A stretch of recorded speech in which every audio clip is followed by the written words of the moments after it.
Merci de nous accueillir sur Europe 1 et sur CNews. C'est la dernière ligne droite pour votre Punchline Week-end. Toujours avec moi, Véronique Jacquier, Pierre Lelouch, Pierre-Henri Bovis et Samy Biazoni. Les amis, je vous propose, sans oublier évidemment, j'allais oublier Eva Tardy qui est avec nous, qui reste avec nous, porte-parole du syndicat indépendant des commissaires de police. On va terminer par évoquer encore la politique et encore ce futur gouvernement. Quand est-ce que la fumée blanche va arriver pour la présentation de ce gouvernement de Michel Barnier? C'est plus difficile qu'il n'y paraît, évidemment, mais ça, c'est pas un scoop, c'est pas une surprise. On fait un point avec Thomas Bonnet, qui est à Matignon. Thomas Bonnet. Pas d'annonce du gouvernement ce vendredi parce que Matignon estime nécessaire de procéder à des derniers ajustements. Derrière ce terme se cachent en réalité les atermoiements, les doutes d'une partie de la Macronie. Le MoDem en tête, le parti de François Bayrou a organisé 2 réunions ce vendredi parce que une partie des députés du MoDem estiment qu'ils n'ont pas intérêt à entrer dans le gouvernement, un gouvernement jugé trop à droite. Mais finalement, au cours d'une deuxième réunion, ce vendredi après-midi, les 36 députés du MoDem ont finalement acté leur participation à ce gouvernement. Mais cela illustre les critiques qui ont émané de la part du bloc central. Certains ont estimé qu'il y avait également des nominations qui étaient malvenues, celle de Laurence Garnier, proposée par Michel Barnier comme ministre de la Famille, celle de Bruno Retailleau, proposée également comme ministre de l'Intérieur. Leur prise de position passée sur des sujets de société ont refait surface et pour certains, il était impossible de s'associer avec eux. Et c'est donc pour répondre à toutes ces problématiques que Michel Barnier a besoin d'un peu plus de temps, aussi pour continuer à passer au peigne fin via la Haute Autorité pour la transparence de la vie publique, les patrimoines des ministrables potentiels. C'est donc une question d'heure. La nomination officielle du gouvernement interviendra de toute façon avant dimanche, nous annonce Matignon. Bon, on verra si Thomas Bonnet a raison ou pas avant dimanche ou pas. En tous les cas, à gauche comme à droite, il y a des réactions. On voit tout cela et on écoute Chloé Tarka et réaction de votre part juste après. Le gouvernement se dessine. Parmi les premières informations qui ressortent, 7 ministres devraient être issus du camp macroniste, 3 des Républicains et 2 du MoDem. Un gouvernement bien trop à droite pour l'eurodéputé de la France Insoumise Manon Aubry. J'ai un peu le sentiment qu'on prend les mêmes et on recommence. Et le message qui est envoyé aux Français, c'est que le meilleur moyen de gouverner dans ce pays, c'est de perdre les élections. Parmi les 16 ministres de plein exercice, un seul serait issu du parti d'hiver gauche. Pour Jérôme Guedj, député du Parti socialiste de l'Essonne, ce nouveau gouvernement représente ni plus ni moins un refus du vote des Français. Tout ça pour ça.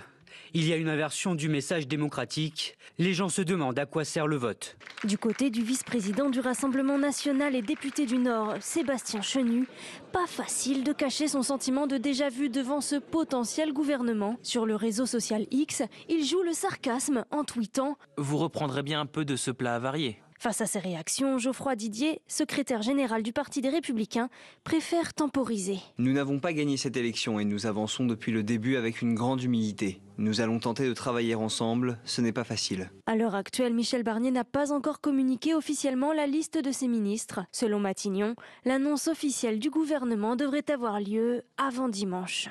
Bon, réaction, Samy Biazoni. Manon Aubry dit le meilleur moyen de gouverner, c'est de perdre les élections. Ouais. Il y a des réactions à gauche et à droite. On vous a fait un petit, petit cocktail là. La France Insoumise a, je crois, 71 postes, 72 avec un apparenté, donc je crois qu'elle a aussi perdu l'élection. Et en fait, tout le point, c'est pas une boutade. Tout le monde l'a perdu. Donc à partir du moment où tout le monde l'a perdu, toutes ces positions en réalité sont des postures. C'est une posture tout à fait malhonnête intellectuellement. Puisque tout le monde a perdu, personne n'a gagné. Voilà la tautologie de départ. À partir de cela, seul le plus malin est celui qui a les cartes en main. Réussi. Et donc c'est exactement le tour de force du président de la République. C'est ce qu'il fait. Et comme je l'avais déjà exprimé, il réalise une sorte de compromis, puisqu'il ne faut pas trop à l'extrême gauche, trop à l'extrême droite. On va aller au centre, ça fait une espèce de moyenne. Voilà ce qui a été proposé. C'est pas la pire des situations en réalité. Par ailleurs, et je l'ai également dit, il y a une forme de tropisme à droite qui fait qu'on arrive à réconcilier une forme de centre et une droite qui est arrivée, enfin en tout cas un Rassemblement national qui est arrivé premier en nombre de voix exprimées, et également en nombre de sièges, en tant que parti unitaire. Donc on est en train de, à mon sens, respecter ce vote qui est très étrange. Effectivement, il n'y avait pas forcément de meilleure manière de le faire. C'est vrai qu'on a donné la parole aux Français tout à l'heure et je le rappelle, ils sont tous un peu perdus et ils se demandent à quoi a servi les différents votes, quelle que soit leur couleur politique. C'est moins qu'on puisse dire. Et l'autre question, pourquoi cette dissolution aussi? Alors, pour en arriver là. Je vais être la boussole sud de mon voisin. Sud. Soyez la boussole sud. De mon voisin, dont je suis en total désaccord avec ce qui vient d'être dit. Là, pour moi, les premiers sont les derniers sont les premiers. Dans ce que dit Martine Aubry, elle a... C'est Martine Aubry là où elle est. Marion Aubry, elle a raison, c'est la première fois qu'on va se retrouver avec un gouvernement sans légitimité démocratique. Quoi qu'elle pourrait dire ça, Martine Aubry aussi. Elle pourrait peut-être aussi dire ça. Quand vous dites que la France Insoumise avait avec 71 postes, mais la France Insoumise a réussi le pari de mener une coalition à gauche pour ces élections et arriver en tête. Ça peut déplaire, ça peut en révolter certains, surtout quand on voit l'attitude de certains députés de la France Insoumise à l'Assemblée nationale avant ces élections. On peut se révolter, et encore plus avec les propos qu'ils tiennent récemment. Mais c'est un fait. Les Français ont porté à la tête de l'Assemblée nationale une coalition, qui est le NFP. Le NFP est totalement écarté de ce gouvernement. Il y a aussi le Rassemblement national qui est arrivé largement en tête au premier tour et qui, au deuxième tour, cumule avec plus de 12 millions de voix. Donc on a ces deux forces politiques qui sont ces deux, pendant la droite et cette coalition à gauche, qui sont totalement écartées au profit de partis qui sont arrivés derniers. C'est quand même incroyable. Et d'ailleurs, Geoffroy Didier, que j'aime beaucoup par ailleurs, et là je vois l'équilibriste, et on voit bien qu'il est mal à l'aise dans son message, qui veut dire on avance avec humilité puisque nous ne sommes pas arrivés premiers, et de loin, et il le sait, mais on va quand même essayer de travailler. Mais parce qu'il sait très bien que la place des Républicains, à l'heure actuelle, elle n'est pas au gouvernement. Lorsque des Français se déplacent pour voter, et lorsqu'ils rejettent massivement et la force politique du président de la République, et en même temps ce bloc à droite, il faut en tirer les leçons.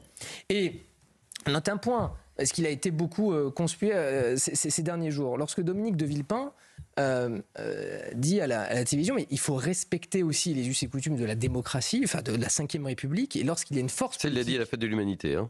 Oui, mais peu importe où il le dit, en tout cas, il dit lorsqu'il y a. C'est pas anecdotique qu'il le dise à la fête de l'humanité. Lorsqu'il y a une force politique qui arrive en tête, il faut lui laisser sa chance. Et ensuite, après, sa chance, elle arrive à la saisir ou pas. Et le gouvernement et le Premier ministre est renversé ou pas. Mais en tout cas, on ne peut pas, comme ça, mettre sous le tapis des élections, des élections et le vote des Français en disant bon, de toute façon, les Français ont tort et on va mettre au gouvernement des partis qui sont arrivés derniers. Pas possible. Samy, vous souhaitez réagir, mais ensuite je souhaite absolument donner la parole à Véronique Jacquier et à Pierre Lelouch. Rapidement, Samy. Extrêmement bref. Extrêmement bref. Nous l'avons dit en première partie, déjà les partis de gauche que vous citez ont refusé certains accords gouvernementaux, donc c'est leur responsabilité. C'est pas tout à fait comme ça que ça s'est passé. Il y a pas eu le Parti socialiste n'a pas voulu rencontrer Michel Barnier. Tout blanc, hein, Premier élément. Second élément, numérique et quantitatif. Je crois que le bloc NFP, c'est moins de 200 députés, donc ce n'est pas la majorité sur 577, ce qui veut dire que le bloc résiduel centre, LR, Rassemblement national, bien évidemment, il n'est pas dans le gouvernement, mais il a donné une sorte de blanc-seing moral, forme une majorité. Voilà l'équilibre. C'est pour cela que il n'y a pas de majorité. Non mais attendez, faut arrêter de majorité, dire de potentialité, il n'y en a pas de toute façon, c'est ce que j'exprimais au départ. Il n'y en a pas. Commencer par dire qu'il n'y a pas de majorité, plutôt que une majorité. C'est Pierre Lelouch qu'on écoute, je le dis pour nos auditeurs d'Europe 1. Véronique Jacquier et Pierre Lelouch, vous allez un peu me faire une synthèse de tout ça en tant qu'ancien ministre. Je vous vois les yeux baissés, je le dis, vous avez l'air dépité, Pierre Lelouch. Mais Véronique Jacquier. Inquiet pour mon pays.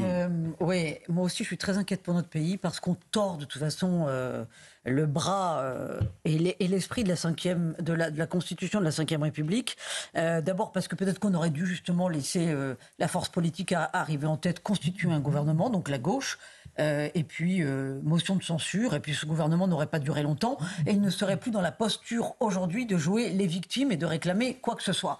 Ça c'est la première des choses. La Constitution de la Ve République, elle est faite pour qu'il y ait une grande lisibilité. Donc il ne faut pas non plus, après, la tordre dans tous les sens pour essayer d'en faire ce qu'on veut. Ça c'est la première chose. La deuxième, c'est qu'on pourrait tirer le meilleur de ce qui se fait dans d'autres pays européens, à savoir que quand on veut, soi-disant, être capable d'avoir une culture de compromis, ce qu'on n'est pas capable d'avoir dans notre pays. À minima, on s'entend de prime abord sur un programme, et ensuite on dit, ben voilà, qui vient travailler avec moi sur le programme que je veux élaborer. Là, on a un Michel Barnier qui est dans l'impossibilité de travailler, si j'ose dire, sereinement, puisqu'on lui demande de constituer une équipe, mais on comprend bien en filigrane où il veut aller, mais il ne dit pas clairement quel va être son cap et quelle va être sa vision. D'abord, on ne sait même pas combien de temps il va durer. Donc tout cela me paraît extrêmement compliqué. Pierre Lelouch, dites-moi, je ne vous ai pas posé la question. Vous auriez, si vous avez appelé, vous y seriez allé, vous? Non, mais il n'y avait aucune chance. Non, mais absolument. Parce que je suis extrêmement sévère à l'égard de la présidence de M. Macron. Oui, enfin là, Emmanuel Macron a fait appel à Michel Barnier. Vous connaissez Michel Barnier. Je connais Michel Barnier. On a commencé l'émission avec votre photo. Mais lui et moi, on diffère sur un certain nombre de sujets, notamment sur les questions européennes, où lui était l'essentiel de sa vie, c'était d'être européiste. Il s'est découvert légèrement souverainiste tout à fait à la fin pour faire sa primaire LR. Moi, je suis clairement dans un camp qui est celui de mon pays. Je suis un patriote national français. Ben justement, c'est pour ça que je vous pose la question, Pierre. Reste... Sachant ça, on vous aurait appelé dans la mesure où la situation du pays est dans une grosse difficulté. Là, on tombe sur ce que dit très justement Mme Jacquier, à savoir que Barnier est nommé, mais il annonce la couleur. Mon programme, c'est celui-là. Et les gens qui vont venir autour de moi vont mener ce programme. Or là, il ne l'a pas fait. Ce qui a permis à M. Macron, au bout de 15 jours, d'imposer les siens sur une ligne qu'il va lui-même contrôler. Et donc Barnier, de facto, ne contrôle pas. Vous voyez, c'est ça le sujet. Et Mme Jacquier a complètement raison. Quand on est nommé Premier ministre, surtout quand le président n'a plus de légitimité parlementaire, il était en position de dire, moi j'ai été nommé, j'accepte la nomination, parce que je veux servir mon pays, mais voilà ce à quoi je vais me livrer dans les mois qui viennent. J'ai ou j'ai pas les ministres et le soutien. Et là, il annonçait tout de suite la couleur. Sauf qu'il n'a rien annoncé du tout, des choses très très vagues, et que derrière, pardonnez-moi l'expression, c'est un peu vulgaire, on lui a enfilé un gouvernement de l'extérieur, c'est-à-dire de l'Élysée. Et maintenant, quels sont ses choix politiques à partir de quelque chose qui a déjà été concocté, cuisiné à l'avance? Pas très grand. Est-ce qu'il serait capable, Michel Barnier, de claquer la porte? Si effectivement, ce qu'on attend encore. Est-ce qu'il serait capable de claquer la porte en disant, bon, ça va, je m'en vais, parce qu'effectivement, ça suffit, j'avale des couleuvres et c'est pas possible. Est-ce qu'il est capable de le faire, vous qui le connaissez bien? Je ne veux pas me prononcer là-dessus. C'est une question très personnelle. Je ne veux pas me prononcer là-dessus. Mais je dis que le choix politique qui était le sien, c'est celui d'imposer une ligne ligne de laquelle découlait un gouvernement. Et pas l'inverse, c'est-à-dire pas une espèce de truc à la 4e où je mets un peu de sel, un peu de poivre, il faut que tout le monde soit représenté. Et puis après, on a un gloubi-glouba où il n'y a pas de ligne politique, sauf celle que M. Macron continuera à imposer, puisqu'il aura la majorité à l'intérieur du gouvernement. Donc autour de la table du Conseil des ministres, au lieu que ce se fasse à Matignon, autour des réunions interministérielles où c'est le Premier ministre qui est désormais le patron, parce que c'est quand même ça l'histoire. Aujourd'hui, c'est le PM qui est le patron, c'est plus le président. Or, quand je vois le président à Chartres s'afficher en disant « laissons-le travailler », on n'a pas changé de système. Mais il y a eu des élections, donc moi je peux comprendre que les électeurs de gauche se sentent cocus, que les électeurs de l'extrême droite se sentent, enfin du Front National, on appelle ça extrême droite, mais bon, le Rassemblement National se sentent floués, et au milieu, les gens qui voudraient que le pays s'en sortent sont très inquiets. Donc moi je fais partie des gens très inquiets, parce que je ne vois pas comment Michel Barnier, que j'aime bien par ailleurs, qui a des qualités, qui a beaucoup d'expérience, va se sortir d'une situation où il ne s'est pas imposé dès le premier jour. Et 15 jours après, il se fait enfiler un gouvernement qui, de toute façon, n'est pas à sa main. Bon. On va attendre, les amis. On touche à la fin de cette émission. Vous voulez dire quelque chose, peut-être, Pierre-Yves Bovis, de votre conclusion? Non, partager cette interrogation. La raison pour laquelle il n'y a pas eu de grand discours de politique générale, c'est sa nomination. Mais ce que vous avez dit, ça sera le mot de la fin. Les amis, ça sera le mot de la fin. On va suivre avec attention. Pas demain, peut-être après-demain. Enfin, on verra. Pour ce futur gouvernement de Michel Barnier. Merci de m'avoir accompagné en tous les cas et sur Europe 1 et sur CNews. Merci à vous, merci pour votre grande fidélité à ce rendez-vous, ça nous fait toujours très plaisir, vous êtes de plus en plus nombreux à nous suivre.